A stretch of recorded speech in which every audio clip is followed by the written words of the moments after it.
Let me just take a moment or two to tell you that I remember well when we organized this church over here in another location, Silly Billy. I was here and a part of that organization with Monty and Helen and the founding pastor. And Catherine said it well early about a chapter in the history of the church.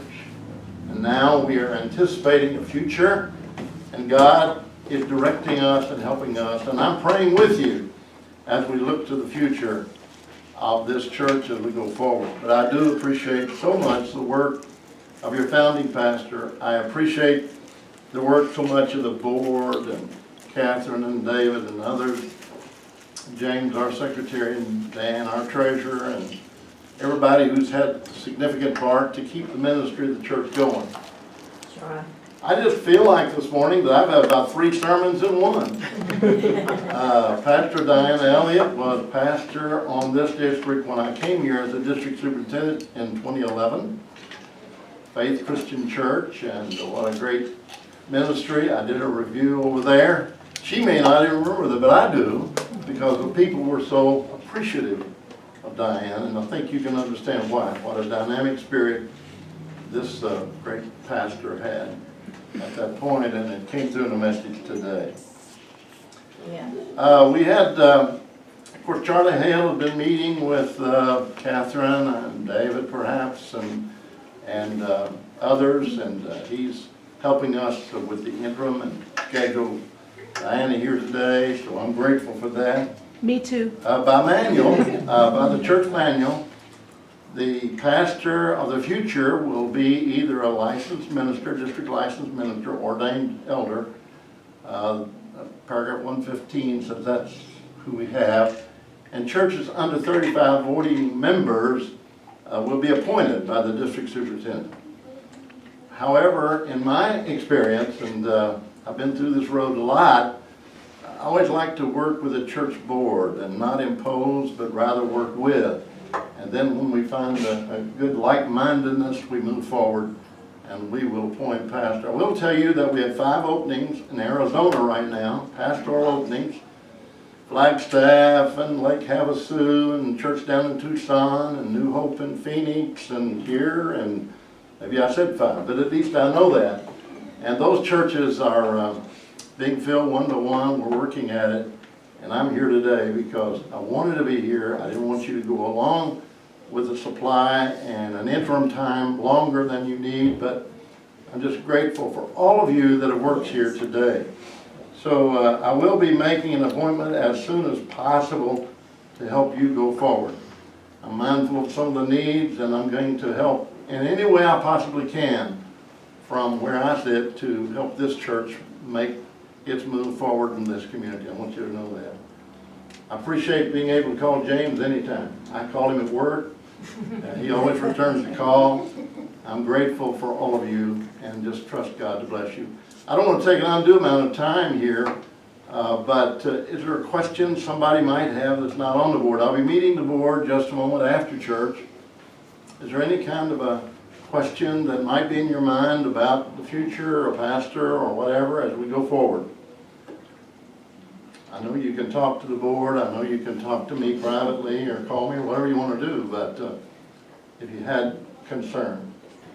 It's great to see this wonderful attendance here this morning. Yes. And people that are visiting, and Ed and I have enjoyed the music and Yes. certainly the message. Amen. I don't think I've heard a better message on healing ever. Me. More balanced, right, covered the waterfront. That's right. I feel like this morning, if I've got an emotional problem, or if I've got a physical problem, or if I've got a spiritual problem, I can be healed. What about you? Amen. I believe I can. Yes. Thank you, Pastor.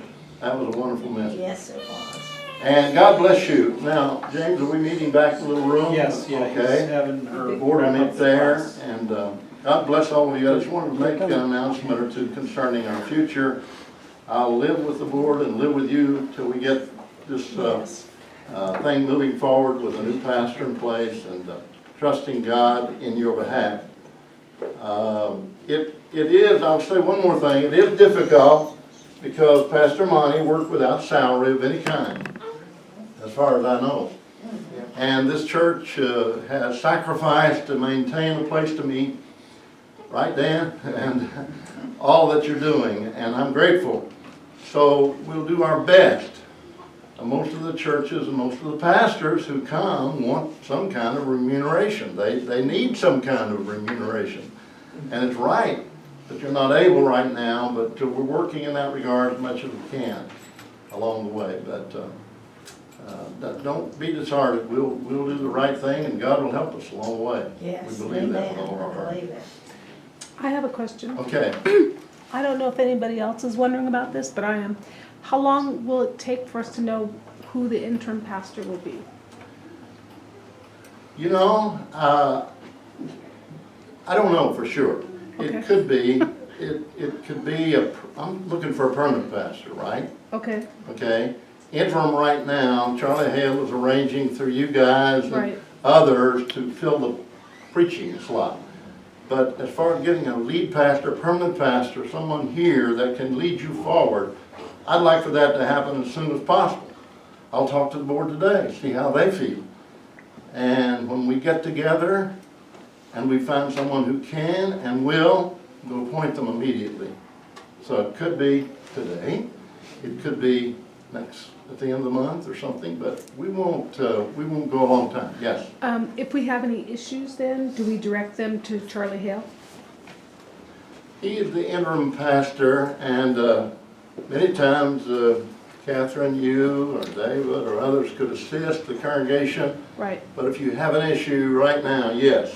okay, Charlie's got his hands full pastoring the church he has. We all know okay, that. right, And I don't want to, lean on him unduly, but he's willingly done that. He's been meeting with you guys and other things, and I'm grateful for that. And he's got good people like Diana to help him. That's why he can do that. But anyway, what? Said they could call you. Oh, that's right, we have your cell phone number. If you have a question. you have my cell phone. I do. Call me Okay. anytime, sure. Okay, Typically, when the church without a pastor, the manual says the DS becomes the pastor. okay, That's typical. So I certainly invite any of you, anytime, day or night, to call Edna's home. And she will find me. No, seriously. James has my number, you have my number, and I'm willing to do that. Okay, anybody, okay, thank you so very much.